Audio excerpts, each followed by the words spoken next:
All right, good morning, everyone. It is my great pleasure to introduce first our current and future governor, Ned Lamont. Right, good morning, everybody. This is Team Connecticut. Constitutionals, our senator, and the folks get the job done. Thank you, each and every one of you. We're here to serve you. And a couple of observations from, last night. I think Connecticut did it different, and we did it better. I got a call partway through last night from Rob Hodling congratulating us on the win. I got a call this morning from Bob Stefanowski congratulating us, on the win. And I see a lot of friction, a lot of edginess across the country when it comes to elections, not in Connecticut. And when the election's over, we come back together, we come as one, and we work together. And that's why Connecticut is in a better position today than it's been in many a year. Secondly, I looked at the numbers and I saw a little teeth gnashing about the urban vote, is everybody voting, but I saw something else that I thought was fascinating. I saw the small towns. I saw the suburbs. I saw the breadth of the turnout. I saw it's fascinating to me that New Canaan and Bridgeport are voting for the same team. Madison, Hartford, Killingworth, Kent, and all these artificial blue-red divisions out there. Oh, it's the suburbs against the city, it's labor versus business. I didn't see that in Connecticut. I saw a state that really came together. We came together during that election yesterday. You saw that the breadth of support across all the different communities, and you saw the fact that we're all together right now and what we had to do. And just a couple of messages before we introduce the rest of this amazing team that I'm so proud to be serving with. We were pretty clear about what we wanted to do. And I think that's really helpful when people vote. They know what we're getting. I said probably 200 times, I don't want more taxes, but I don't mind more taxpayers. And I hope everybody got my message on that. And when I say more taxpayers, that means growth and opportunity. Everything I do is going to be looking through that lens of growth and opportunity. And more taxpayers and more growth and opportunity means that we've gone from a deficit to a surplus. And that allows us to make the investments we need to make sure that growth and opportunity is available to everybody, regardless of zip code. That's why daycare and childcare are so incredibly important to me. And why workforce and making sure that those 100,000 jobs are filled are so important to me. And one last thing. A lot of edging and hedging about what we do in terms of the fiscal guardrails that help get the state back on track when it comes to getting our fiscal house in order. I call them the Fonfara rules coming out of 2017. Basically, it says you're not going to spend more than what you can count on in terms of revenues. I think it's served us very well, and I am going to be asking the legislature to continue that going forward. It gives us a clear sense of direction and how we're getting our fiscal house in order. It means small families, it means small business, it means big business know what we got to do. And I say that within the context of a still inflation that is slamming the middle class. And I'll be there listening with the legislature all years and things we can do to make it more supportable, not just in the new session, but even sooner than that. I've asked Jeff to take a look at, in particular, gas tax revenues, the reserves, and things we can do to make that a little more affordable, not just in the new session, but even after December 1st. So those are some of the things we got to think about as we help people get through this economic time. With that, let me take it back to Susan Beisowitz, and I want to say thank you to each and every one of you. I want to say thank you to the voters. We are here to serve you.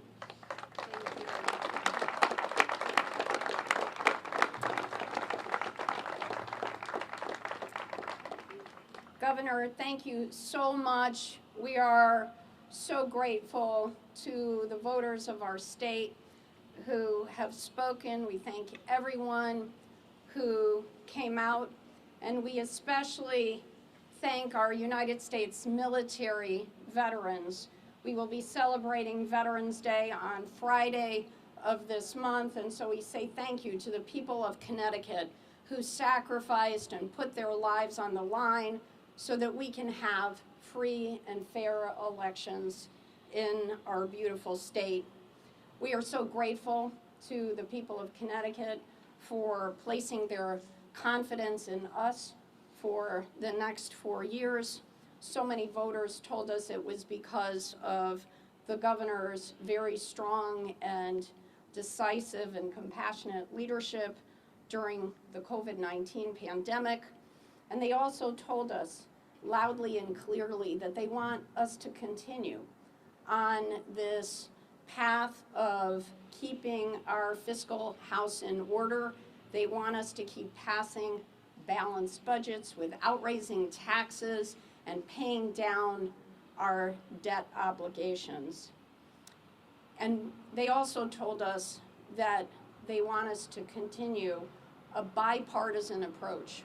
The governor and I were proud to pass budgets that had bipartisan support and so many initiatives to expand access to health care, to child care, to provide more child mental health services.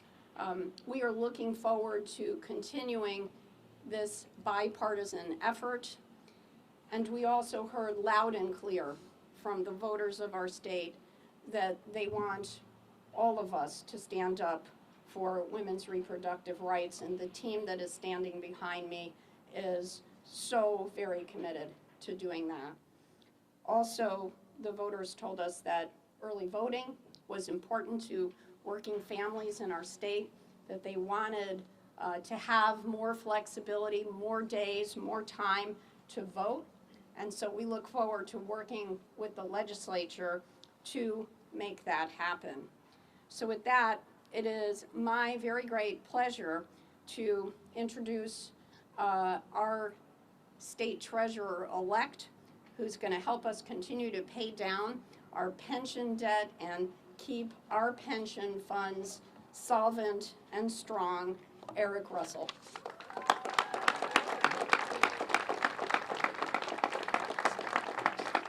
So, good morning, everyone.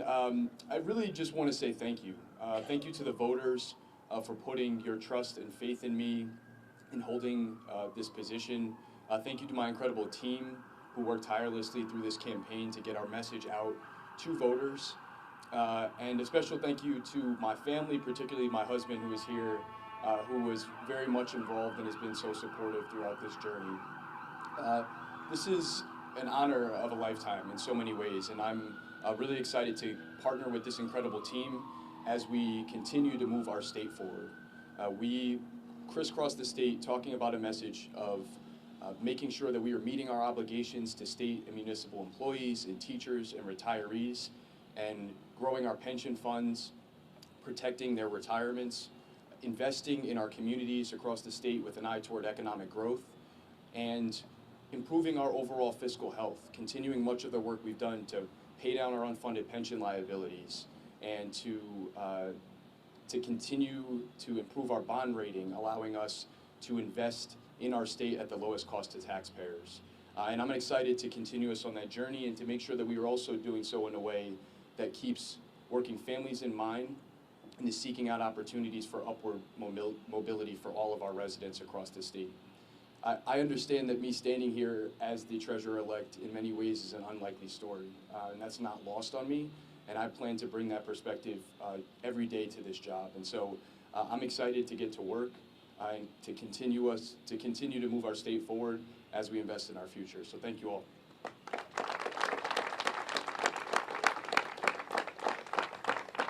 So it is my great pleasure, having served in this job that was wonderful, not quite as wonderful as being Lieutenant Governor, but Secretary of the State. The Secretary of the State-elect, who will be our Chief Business Registrar and our Chief Elections Official, who will fight to expand voting rights and participation in our state, Stephanie Thomas. Good morning. none of us gets here alone, so I do want to say thank you to some people, definitely my staff and volunteers who have worked so hard for what seemed like an uphill climb when I first announced on December 1st. My mother, without whom this would not be possible. You know, I grew up in difficult circumstances, and sometimes it's hard to dream, but my mom never let us give up on our dreams, and she taught us that we could do anything if we put our mind to it. So Mom, proof positive. And my husband, who is here today, who has been the very definition of a great wingman. Without him, I certainly would not be standing here today. Or I might be standing here, but my clothes might not be dry cleaned. So thank you to everyone who made it possible. I see my victory as a sign. I was a long shot candidate when I got into this race, but I talked about two things: civic education and civic engagement, and it is a message that resonated with literally every demographic, from young to old, no matter the ethnicity, no matter their background, their career, small town, big city. Everyone wants to make sure that their voice is heard, and yes, that is done with their vote, but they also want to make sure it's heard beyond Election Day. So I look forward to helping to teach the electorate how to make their voice count. I will make sure their vote counts, but also empower them 365 days a year to make sure they know how to advocate for what's important to them. And I also spent this last year literally talking to everybody: Democrats, Republicans, unaffiliated, data geeks, disability rights groups, religious institutions, and on and on and on. And every single one of them said they are tired of the rhetoric, they are tired of negativity, and they are tired here in Connecticut of misinformation and lies about our very safe and secure elections. So I see my victory as an endorsement that Connecticut is ready to move on, and we are ready to make sure that, yes, we tweak our systems, yes, we make sure we are best in class, but let's solve the problems that actually exist instead of the ones that are made up. So thank you all. I'm happy to be here with this great team.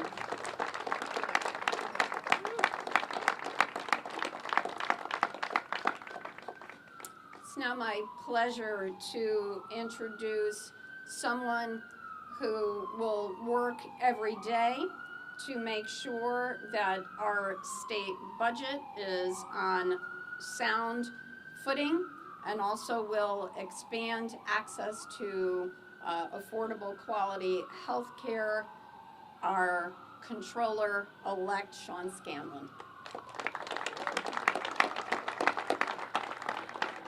Well, good morning, everybody, and I too will join Stephanie and Eric in just saying a few thank yous, because we didn't get a chance to do that last night, and I'm on about 2 hours of sleep, so I'll be brief and just say, listen, this is an incredible honor. I've had the honor of working in this building behind me for the last 8 years, and that's been the greatest honor of my life. But to now be able to work at that one is even a greater honor, and I'm so grateful for the people of Connecticut to give me that honor. Just a few quick thank yous. I am entering an office with great shoes to fill, and I just want to acknowledge our current comptroller, Natalie Braswell, who's here this morning, who's done an incredible job. Had a chance to speak to her this morning, and Kevin Lembo, who was a great friend of mine and our previous comptroller, who also deserves a round of applause. Today is my mom's birthday, and like Stephanie, I would not be here without the strength of that woman. So happy birthday, Mom, and thank you to her for helping me stand behind this podium today. My wife and 2 small children were up really late last night, so they went home, but obviously nothing in my world is more important to me than those 2 boys and my wife, and just love you guys, and so grateful for all the support they gave me here on this campaign trail. My in-laws, who really stepped up and helped out. This is not easy on a family to run for statewide office, and they've been great. And last but not least, Christina Penn, who's here, who was my legislative aide and the driving force behind this campaign. Was so grateful for her and everything she does.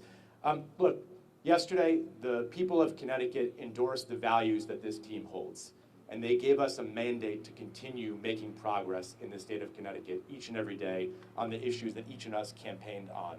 And I am deeply honored by the hundreds of thousands of people who placed their faith in me to be the fiscal watchdog of Connecticut. And that's what I will do each and every day for the next 4 years, to make sure that we protect their taxpayer dollars and to continue working with the governor and this team to making sure that we turn Connecticut's finances around and continue the amazing progress that we're seeing here in this state, that because of that progress is making this state more affordable for each and every person who lives here and is giving my sons and the next generation of Connecticut a better state to live in than the one that I grew up here in Connecticut. It's the honor of a lifetime to be the next comptroller of the state of Connecticut, and I look forward to getting to work as soon as possible. Thanks all.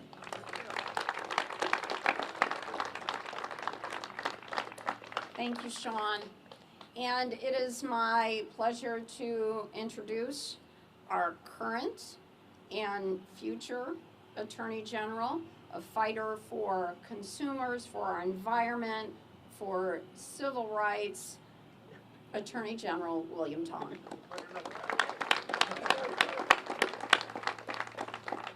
I joke, sometimes I point to Senator Blumenthal and say, I think they're talking about you. Thank you all, and thank you to the people of this state again for your trust and confidence. Last night was a big win. It was a big win for Connecticut. It was a big win for reason and fact and science and the rule of law. I could not be more proud to stand with this incredible team and this incredible team behind us that is so confident and affirmative and strong. Let me just say, I'm looking across the street there, catty corner to the Capitol. There's roughly 300 people in the Office of the Attorney General who do the work fighting for people in this state every single day. That's true about the governor, lieutenant governor, our United States Senator, all of my fellow constitutional officers. We would not be here without our teams, without our staffs, without thousands of people in my office led by the Deputy Attorney General and lawyers, staff, investigators, and all these people are right here, commissioners, deputy commissioners. I'm really grateful to all of them. This is not just a victory for Connecticut, but a validation and a victory for them, because we got elected because of the work that they do. And I just want to say thank you to each and every one of them. Look forward to working with all of you in the years ahead. Thank you.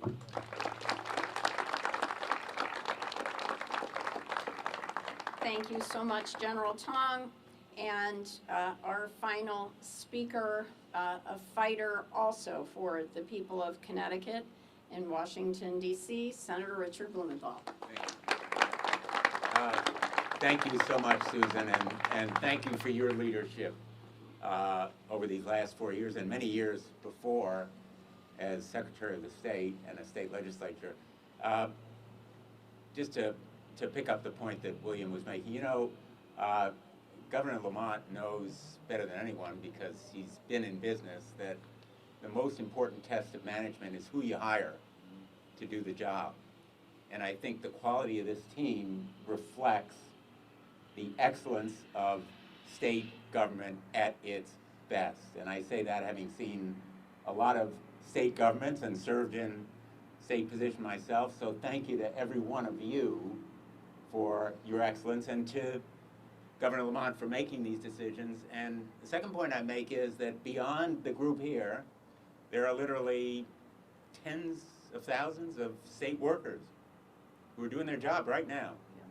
They're out on the streets, they're repairing roads, they're teaching in schools, they're in police uniforms, they are serving the public. In Connecticut, we believe in public service, and we believe in public servants. And that is a very, very important principle at a time when denigrating public service and public servants has become de rigueur in a lot of the country. We ought to stand up and speak out for people who do this job day in and day out, often underappreciated. That has never been more true than these last 3 years, when simply reporting for duty, coming to work, often put their lives in danger.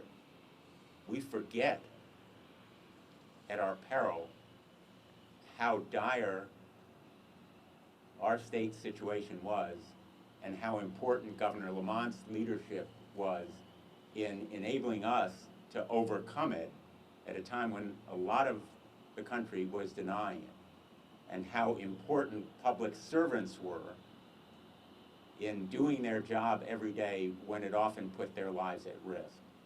And we ought to be especially appreciative of that fact. So there are days when I miss my old gig.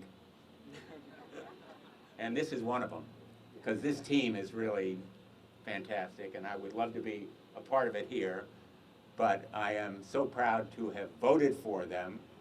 And I would just say to fellow citizens of Connecticut, this is what America looks like at its best. This is what Connecticut looks like at its best. And I'm really so happy to be here on a sunlit New England autumn day to say thank you to Connecticut for doing us proud. Thanks.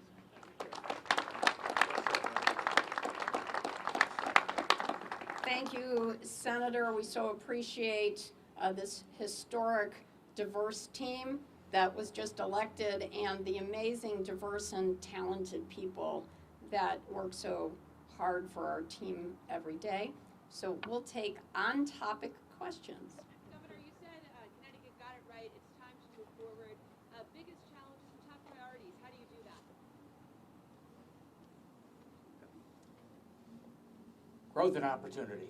You know, we were flat as a pancake. We hadn't created any net new jobs in 30 plus years. And some young people are leaving the state and some companies. And I'm going to do everything I can to get people back to work. It's an incredibly unique time when we have 100,000 jobs to fill. And I'll do everything I can to make it easier for you to be able to step up and take one of those jobs. You know, that means A, we got our schools open. B, that means daycare and childcare, widely affordable and accessible to more people. Making sure that if you want a debt-free community college, you can step up and get that. If you need an 18-week certificate program to be a laser welder or electric boat, we make that available to you. I think it's a once-in-a-lifetime opportunity for each and every one of our folks, regardless of background, regardless of zip code. We're not going to waste that opportunity. And just to follow up, so many families, as you referenced, are being slammed by inflation right now. How will you lower costs? What is your message to those voters who are really concerned with these rising prices? Well, first of all, look what we've already done. You know, the biggest middle class tax cut. A lot of that dropped this summer during the worst of what was going on. And I'll be working with the legislature very closely. Jeff at OPM is talking, seeing what we can afford to do going forward. I'm going to make sure that I do everything I can to help the middle class during this incredibly tough time. Have you gotten a chance to look at? About the gas tax, you talked about possibly a special session. What do you think?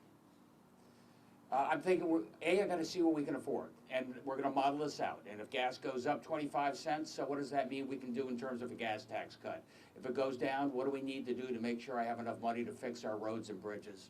Right now, I think we're in decent shape, and I'd like to sit down and talk with the legislature how we can continue a gas tax cut beyond December 1st. Your challenger who lost last night talked to you this morning, and he asked you to look at that police accountability bill. Is that even on your plate?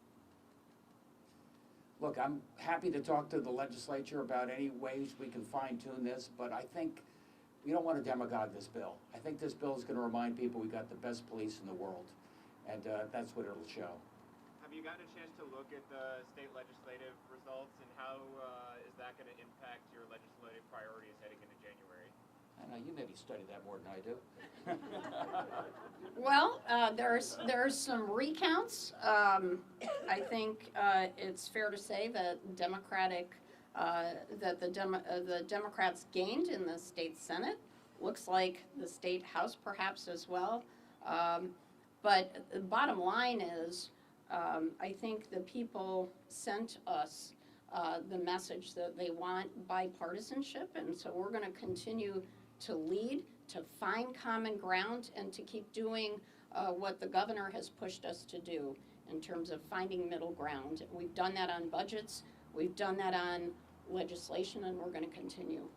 Governor, a larger majority is not always a comfortable thing for a governor. Your agenda that you just outlined largely is based on economic growth. So what is your message to labor today? There are a couple more former labor leaders and activists who will be part of the General Assembly. What should they reasonably expect from you as far as a labor agenda, given that you've already signed off on the minimum wage increase and paid them medical leave? Look, first of all, I'm happy with our General Assembly. I'm happy with our state Senate. I like people who are constructive. I like people who come up with solutions. And I don't have all the solutions. It's a big table. And as Susan said, it's a big table and an open door, and I'm happy to have Republicans, if they want to be constructive, please sit down and help us work through some of the challenges we face. That's been my motto ever since day one. You know, when it comes to labor, first of all, you respect labor and the right to organize. You know, we're the ones that nobody had gotten the CBAC agreement done for a while, and we stood up. We said, look, you stood up for us during the very worst of COVID. We're going to stand up for you, give you a multi-year contract going forward. We've got a very good proposal along with the state police right now going forward as well.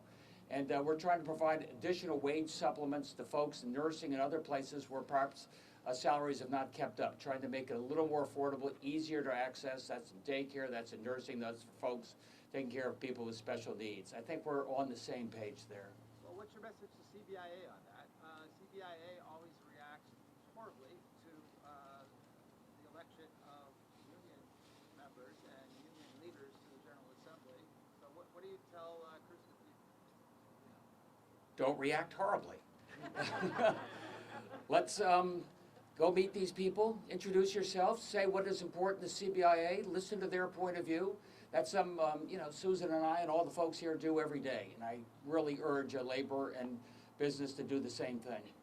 On the issue of early voting, just sort of a two-part question. First, for our newly elected Please. Secretary of the State, how do you, I know it's going to be up to the legislature to determine how this gets fleshed out, but what would be your strong recommendation on what this looks like going forward? And also, after you, for the Attorney General, I know there's a legal challenge to this, and how do you see that getting fleshed out? My strongest recommendation is not to respond to sound clips, right? I am studying data. I know the Secretary's office is studying data from around the country. I feel confident that we can implement a system that works.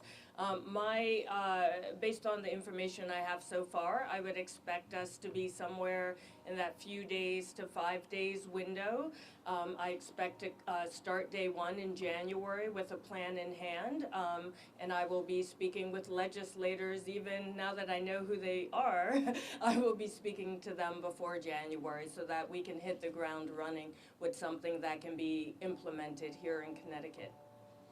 Governor, last question. Just very quickly, I'm not going to comment on the specific facts and allegations of this lawsuit. Suffice it to say, we're way behind most other states in early voting and creating more access to elections, so we're going to win this case. Thanks, everybody. Appreciate it.